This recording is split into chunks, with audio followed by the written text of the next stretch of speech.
নমস্কাৰ 12 NDRFৰ C company Dibrugarh লাহোৱালৰ পৰা আমি ইয়াত আজি উপস্থিত হৈছোহি নতুন বছৰত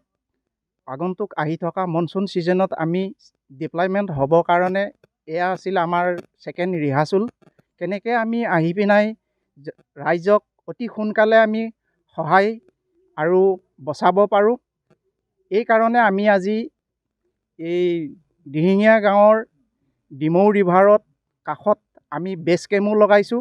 আৰু লগতে আমি ৰেস্কিউৰ কেনেধৰণে কৰি ৰাইজক আমি ওপৰলৈ পানীৰ পৰা ওপৰলৈ আনিব পাৰি এয়াই আমি আজি আমাৰ মানে এইটো এটা অভ্যাস আমি মক ড্ৰিল বা এক্সাৰসাইজ আমি কৰিবৰ কাৰণে আজি সাজু হৈ আমি অলপ পাছতেই আমাৰ আৰম্ভ হৈছিল আৰু এতিয়ালৈকে বৰ্তমান চলি আছে আমাৰ এই টিমটোত আছিলে 60 জনত মানে দুটা টিম এইচ টিম আৰু আই টিম এটা টিমত 30 জনকৈ থাকে আৰু আমাৰ ইয়াত সুপাৰভাইজাৰ অফিচাৰ আছিল শ্ৰী মনমিত সিং আজাদ ডাই কমাণ্ডেণ্ট তেওঁক আমাৰ সুপাৰভাইজাৰ কৰে বৰ্তমান তেওঁ এতিয়া रेस्ट हाउस रेस्ट करी আছে नमस्कार सर मैं इंस्पेक्टर विखोरी रेचो 12 बटालियन NDRF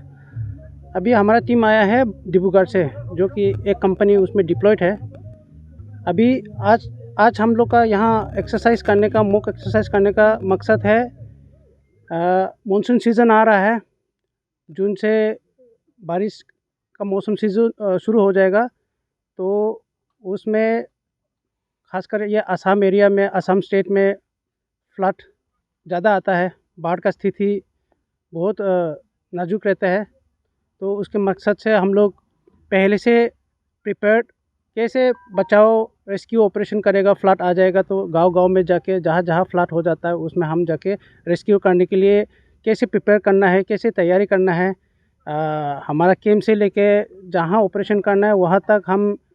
कितना समय पे कौन से रूट से आएगा यहाँ आने के बाद जहाँ भी ऑपरेशन होगा जहाँ भी बचाव कार्रवाई करेगा वहाँ इलाका को पहले से हम देख के रख देते हैं ताकि फ्लड आने पर टीम के लिए कोई परेशान ना हो वो सही टाइम पे पहुँच जाए सही जगह पे हम लोग हमारा ऑपरेशन लॉन्च कर ले और गाँव वालों को कैसे रेस्क्यू किया जाएगा ज़्यादा से ज़्यादा टाइमली उन लोग को रेस्क्यू करने के लिए हम मोबिलाइजेशन एक्सरसाइज करते हैं और ये जब तक फ्लड ऑपरेशन नहीं आएगा हम बीच में ये मोबिलाइजेशन एक्सरसाइज करते रहेगा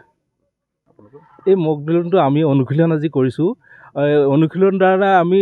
তৎক্ষণাত মানে কেনেকৈ আমি কোনো ৰেস্কিউ কৰিবলৈ বা কোনো কাৰোবাক বচাবলৈ কেনেকৈ জলদি আমি জেগাত যাব পাৰোঁ আৰু কেনেকৈ বচাব লাগে যিকোনো ভূমিকম্প হওক বানপানী হওক যিকোনো প্ৰাকৃতিক দুৰ্যোগে হওক আমি কেনেকৈ জলদি গৈ আমি ৰাইজৰ আগত